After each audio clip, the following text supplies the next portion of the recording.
when I started Microsoft, I didn't think of it as all that risky. I mean, I was so excited about what we were doing. It's true I could have gone bankrupt, but you know, I had a set of skills that were highly employable, and in fact, my parents were still willing to let me go back to Harvard and finish my education if I wanted to. You've always got a job with me, Bill.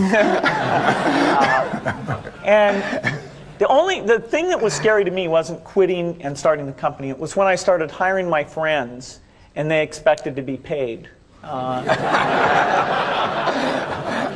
then we had customers who went bankrupt, customers that I'd counted on to come through. And so then I got this incredibly conservative approach that I wanted to have enough money in the bank to pay a year's worth of payroll, even if we didn't get any payments coming in. And you know, I'm almost true to that the whole time. We have about $10 billion now, which is pretty much enough for the next year. Anyway, you know, if you're going to start a company, it takes so much energy that you know it better overcome your feeling of risk. I don't think that you necessarily, if you're going to start a company, should do it at the start of your career. I think there's a lot to be said for working for a company, learning how they do things. You know, if you're young, it's hard to go lease premises. They made that hard for me. You couldn't rent a car when you were under 25 at the time, so I was always taking taxis to go see customers.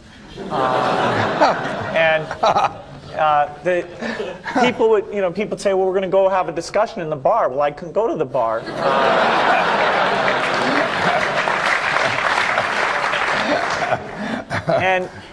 But you know, that's fun, because I'll tell you, when people are first skeptical and they go, this kid doesn't know anything, then when you show them you've really got a good product and you know something, they actually tend to go overboard and they think, whoa, you know, they know a lot. Let's really do an incredible amount with these people. So our youth, at least in this country, was a huge asset for us once we reached a certain threshold. It is hard. It's hard to hire older people because they'll be a little bit conservative about whether they should come and take the risk. And it took 3 or 4 years before we could go out into the normal sort of employment pool. But those problems that come with starting a firm, you better think of those as part of the pleasure, part of the challenge that is part of the excitement. I want to thank Harvard for this honor. I'll be changing my job next year, and it will be nice to finally have a college degree on my resume. I applaud the graduates for taking a much more direct route to your degrees. For my part, I'm just happy that the Crimson called me Harvard's most successful dropout. I guess that makes me valedictorian of my own special class. I did the best of everyone who failed. But I also want to be recognized as the guy who got Steve Ballmer to drop out of business school.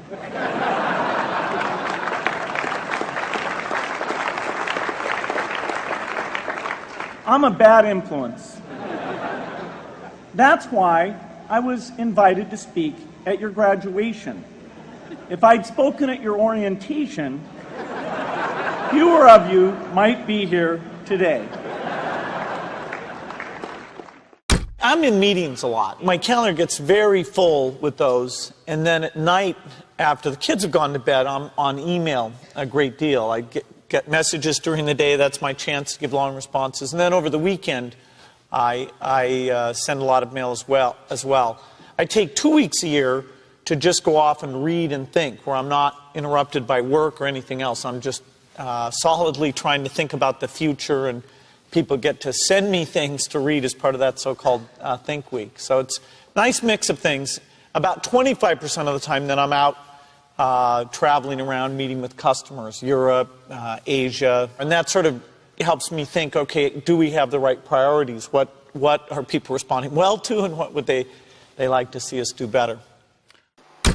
Hello, I'm Bill Gates, Chairman of Microsoft. In this video, you're going to see the future, Windows. Microsoft first came up with the Windows concept back in 1983. And today, the leading software users have switched into the Windows environment. It's really incredible how quickly our powerful applications like Word and Excel and PowerPoint have been adopted. It's not just Microsoft applications. Even companies like WordPerfect and Lotus have now come out with Windows applications. And every week we see new innovative work. It's really attracting all the innovation in the industry. We predicted this a long time ago, and now it's the future.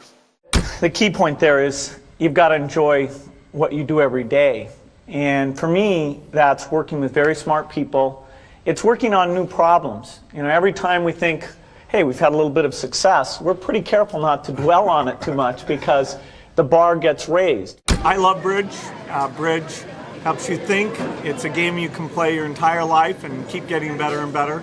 I think anybody who's good at bridge is going to be great at a lot of things. So I really encourage people to get involved, and I want to thank the people who've put things together for juniors. They'll be thanking you the rest of their life because bridge is such a great sport. I talked to my dad, I talked to Warren, I talked to my wife Melinda.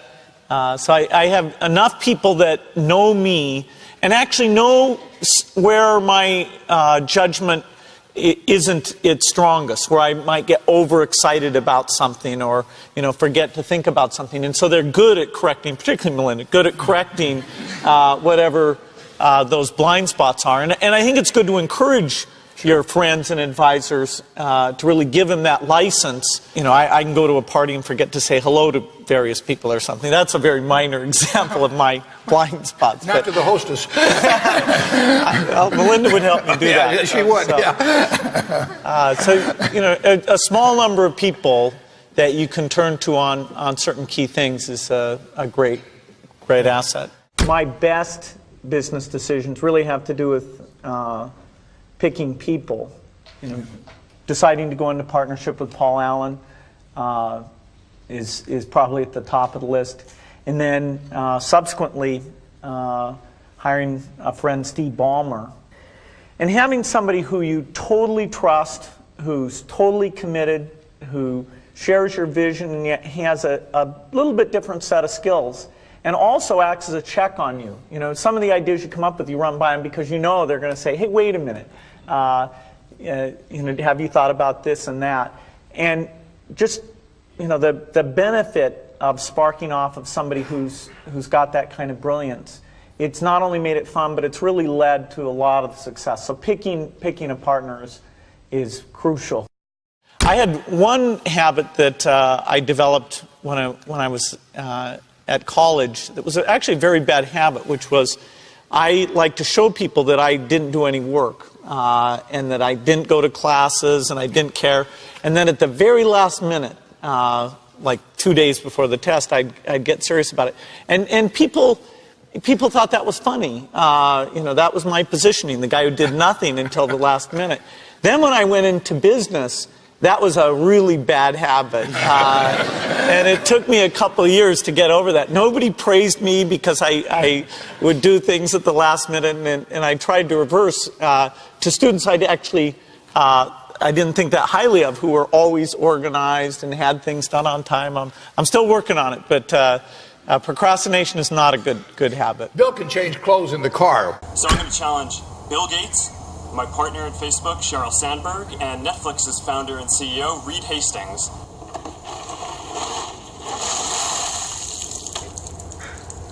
I'm glad to give to ALS. It's a great cause, but I want to accept this challenge. I want to do it better than it's been done.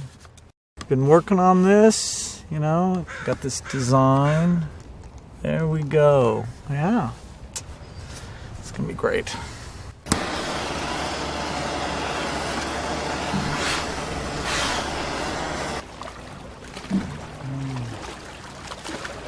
I'm here to join the people bringing attention to Lou Gehrig's disease by taking the ALS Ice Bucket Challenge.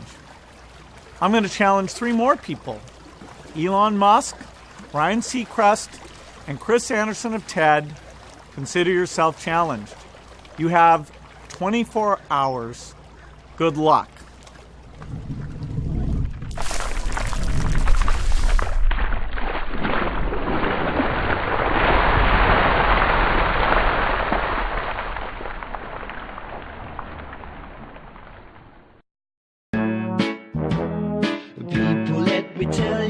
my best friend. He's a warm-hearted person who loved me till the end. Now, people, let me tell you about my best friend. He's a one-boy, cuddly toy, my up, my down, my pride and joy. People, let me tell you about him. It's so much fun, whether we're walking man to man or whether we're walking sun to sun, 'cause he's my best friend.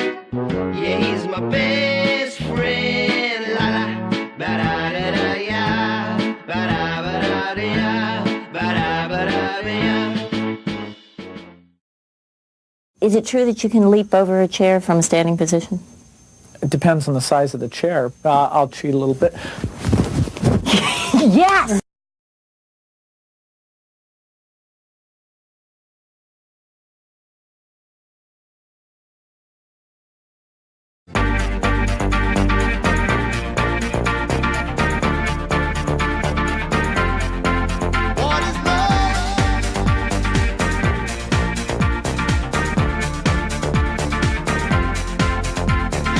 By the way, I believe in winners and losers, and especially the freedom to fail. Who? Him? Who? Him? Who? Him? Him? Who? Me?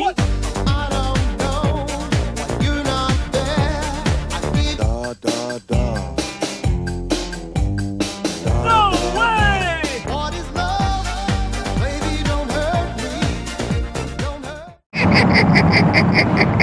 Oh, behave.